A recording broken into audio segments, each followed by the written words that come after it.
크세노폰이 바로 이 리쿠르고스의 교육에 대해서 깨달은 것입니다. 아하, 그렇구나. 아포리아를 극복하기 위해서는 자녀들을, 우리 학생들을, 우리 젊은이들을 잘 교육시켜야 되는구나. 그래서 선책이 키루스의 교육입니다.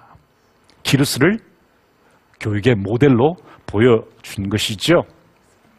바로 그 올림피아에서 스파르타의 교육의 철학을 전수했던, 받아들였던 이 크세노폰은 책상에 앉아서 늘 이 스파르타 사람들이 생각했던 교육의 이점에 대해서 생각하면서 자신의 경험, 그러니까 그 페르시아에서 했던 그 전쟁의 경험과 함께 뒤섞으면서 또한 그 전쟁의 와중에서 들었던 페르시아의 건국 왕이었던 키루스 대왕에 대한 이야기를 뒤섞으면서 아테네 시민들에게, 아니 그리스 시민들에게, 아니 2014년에 대한민국의 시민들에게, 우리 모두에게, 아포리아 상태를 극복하고 싶어하는 우리 모두에게 어떤 교육적인 방법론을 제시했다는 것입니다. 그러니까 우리는 이 크세노폰의 키루스의 교육을 플라톤의 국가와 동격해 놓고 함께 생각을 해보아야 한다는 것입니다. 제가 왜 이렇게 자꾸 강조를 하냐면은 우리 한국은 너무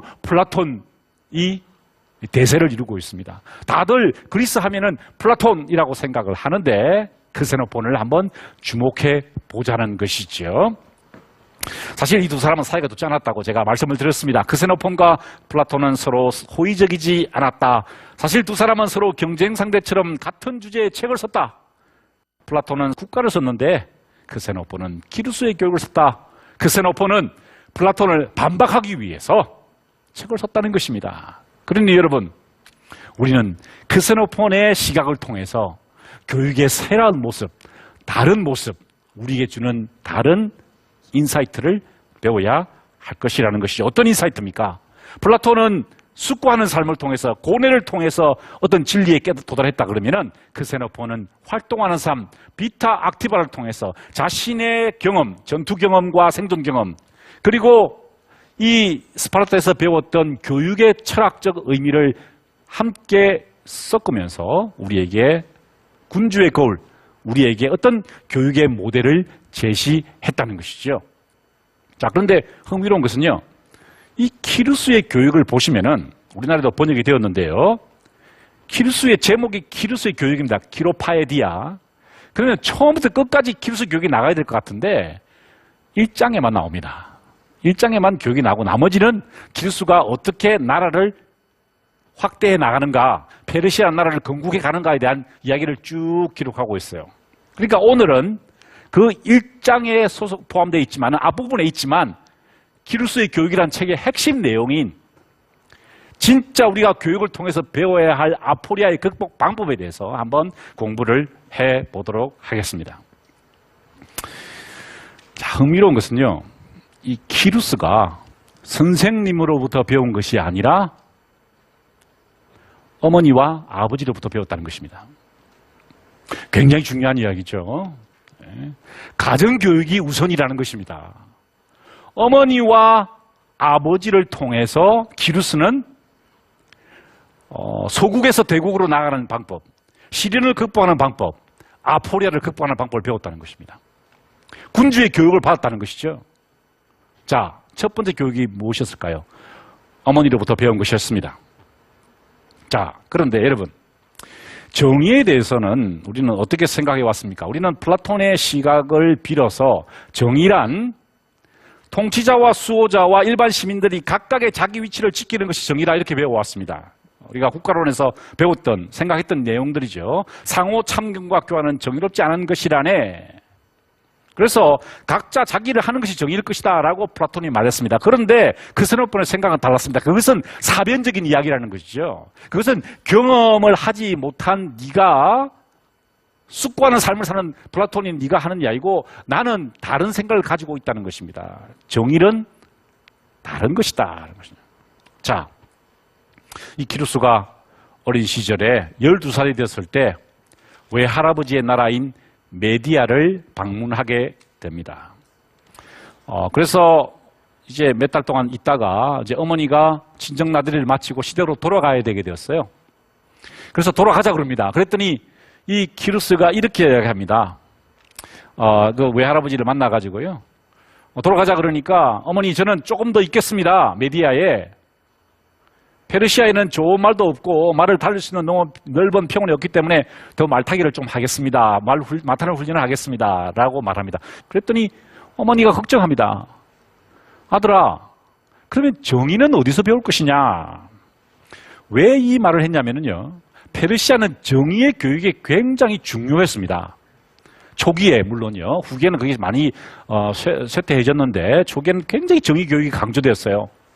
그래서 정의 교육을 굉장히 많이 시키는 것이 통상적인 왕자 교육이었는데 자, 메디아에 있으니까 그 정의 교육을 못 받을 것이 아니냐라고 했습니다. 그랬더니 키루스가 어머니와 이런 대화를 나눕니다. 어머니, 저는 이미 정의에 대해서 배웠습니다. 많이 배웠어요. 선생님으로부터. 이런 일이 있었습니다. 선생님이 저보고 재판을 해보라고 했다는 거예요.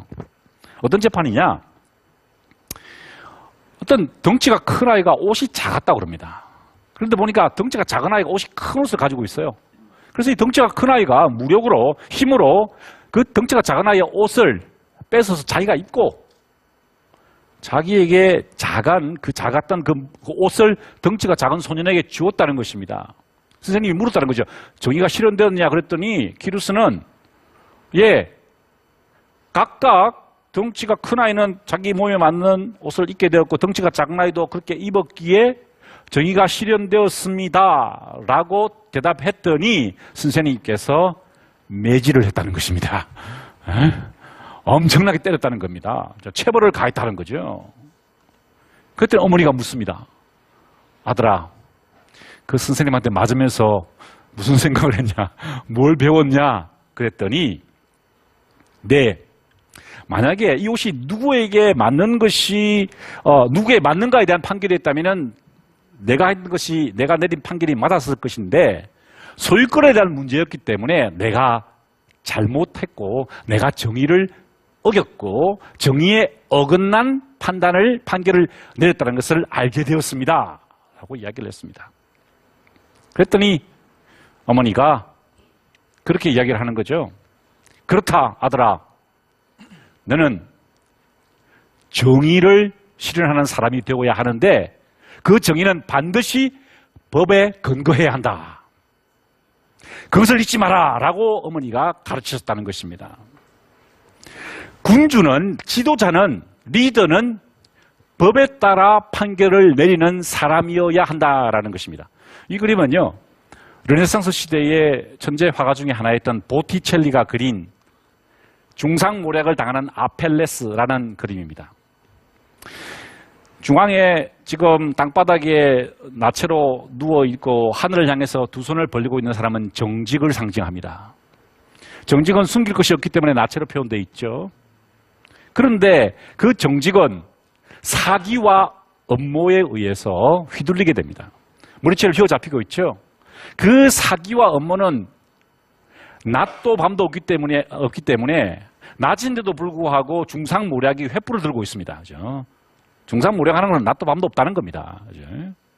그런데 그런 중상모략을 지금 당하고 있는 정직이 억울한 재판정에 앉아 있는데 그 법에 따른 판결을 내려야 할 왕은 누구에게 지금 휘둘리고 있습니까? 무지와 의심에 의해 휘둘리고 있다는 것이죠.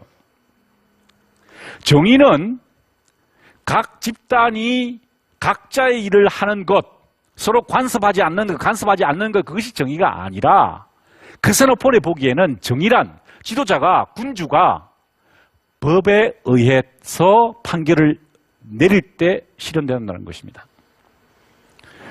정의를 소중히 여겨야 한다는 것입니다. 그런데 그 정의는 법에 의한 판결이어야 한다는 것이죠. 어머니는 이렇게 말합니다. 아들아, 우리 페르시아에서는 권리의 평등을 정의라고 생각한다. 페르시아의 왕인 너희 아버지는 기준을 따르는데 그것은 자신의 의지가 아니라 법이라는 것입니다. 만약 내가 메디아에서 폭정의 원칙을 배워온다면 반드시 죽을 만큼 매를 맞게 될 것이라는 것을 명심해라 라고 이야기를 합니다. 그리고 폭정의 원칙에 대해서 이야기하죠. 그 폭정의 원칙 중에 하나는 어떤 사람이 나머지 모든 사람보다 더 많이 가지는 것이 옳다는 생각이란다라고 가르칩니다. 지금 크세노포는 어떤 이야기를 하고 있는 것일까요? 지도자는 법에 의해서, 리더는 법에 의해서 판단을 내려야 하지 자신의 기분이나 자신의 기준에 의해서 판단을 내려서는 안 된다는 것입니다. 그런 법에 의한 준수, 법의 준칙, 그것이 아포리아를 극복하는 첫 번째 단계라는 것이죠. 어떻게 자발적인 충성을 유도하느냐? 그들과 동행하는 삶을 살아야 한다는 것입니다. 그들에게 좋은 일이 생기면 그들과 함께 기뻐하고 나쁜 일이 생기면 그들과 함께 슬퍼해라. 그러면 어떻게 지혜로운 길은 없습니까? 라고 했더니 빠른 길이 없다. 빠른 길이 없다. 기회가 있을 때마다, 배울 수 있을 때마다 배워라 라는 것입니다. 지도자는, 리더는 자신의 운명을 사랑해야 합니다. 실패의 아픔도 견디고 내게 주어진 리더의 길을 묵묵히 걸어가야 한다. 두 번째, 모든 군주, 아니 모든 리더들이 당면하고 있는 문제입니다. 자발적인 충성을 어떻게 이끌어내는가? 이거 쉬운 문제가 아니죠. 그죠? 아마 모든 지도자들이 이 문제를 고민할 겁니다. 어떻게 하면은 나를 따르는 팔로워들이, 그죠? 나의 리더십을 자발적으로 인정하고 따라올 것인가? 그 문제에 대해서 고민하게 됩니다. 이 문제에 대해서 키루스의 아버지가 키루스에게 가르쳐 주게 됩니다. 자, 이제 키루스는 다시 고향으로 돌아왔습니다. 돌아와서 장성에서 이제 전쟁이 터지게 되자 전쟁 첫 번째 전투에 나가게 됩니다. 그때 아버지가 첫 전투에 나가는 아들에게 이렇게 묻습니다. 아들아, 너는 어떻게 부하들에게 자발적인 충성을 요구할 것이냐? 어떻게 너는 너의 부하들을 자발적으로 이끌 것이냐? 어떻게 그들이 너에게 자발적으로 충성할 것인가에 대해서 생각해 보았니? 라고 하면서 대화를 나눕니다. 옛날에 어떤 노래가 기억나는데 아버지께서 말하셨지 인생을 즐겨라 뭐 그런 노래가 있는데 키루스의 아버지는 좀 심각했던 모양입니다. 그죠? 예. 군주기 때문에 그랬겠죠. 리더였기 때문에 그의 가르침은 좀 심각했던 모양입니다. 그래서 아들이 이렇게 말합니다. 지금 와서 생각해 보니까 아버지 말씀이 생각이 납니다. 예? 충성을 하는 자에게는 명예를 주고 그렇지 않은 자에게는 처벌을 하는 것이 지금까지 우리가 알고 있는 그런 충성을 요구하는 팔로우들이 나를 따르게 하는 방법이죠. 그렇게 이야기를 합니다. 맞죠? 그죠? 잘하면 상 주고 월급 올려주고 뭐 보너스도 주고 그죠? 승진시켜주고 잘 못하면은 경고 주고 3번 경고 주다가 뭐 해고시키고 뭐 이런 방식이 아니었습니까? 라고 했습니다. 그랬더니 아버지가 이렇게 말합니다. 아들아, 그것은 강제적인 충성을 요구하는 길이다. 충성에 이르게 하는 더 빠르고 좋은 길이 있다. 자발적인 복종을 이끄는 길이다. 그게 뭡니까? 지혜로운 사람이 되라는 것인가요? 그렇다. 지혜로운 사람이 되라. 피지배자보다 지배자가, 팔로워보다 리더가 더 지혜로워야 한다. 그렇죠? 지혜롭지 않으면 누가 따르겠습니까? 저 사람을 따라가면은 험한 길, 나쁜 길, 잘못된 길이 있는데 내가 왜 그 사람을 따라갑니까? 지혜롭지 않은데. 그러면 어떻게 지혜로운 길은 없습니까? 라고 했더니 빠른 길이 없다. 빠른 길이 없다. 기회가 있을 때마다, 배울 수 있을 때마다 배워라 라는 것입니다. 근데 이게 말이 쉽죠? 그렇게 되지 않습니다.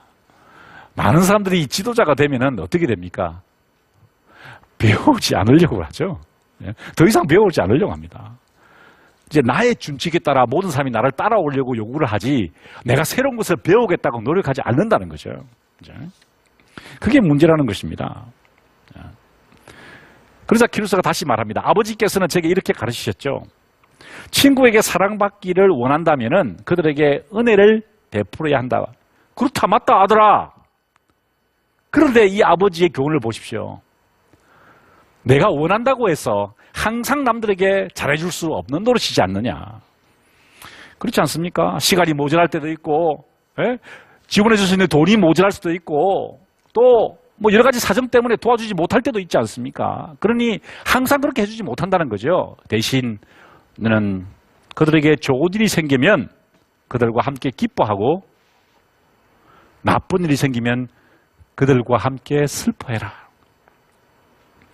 이것이 지도자가, 리더가 팔로워들에게서 자발적인 충성을, 복종을 얻는 길이라는 것입니다. 그들이 고통받고 있으면 도우려고 노력하고 그들에게 안 좋은 일이 닥치지 않을지 항상 염려해야 하며 실제로 닥치지 않도록 노력해야 한다. 이런 식으로 너는 그들과 동행해야 한다는 것입니다. 어떻게 자발적인 충성을 유도하느냐? 그들과 동행하는 삶을 살아야 한다는 것입니다.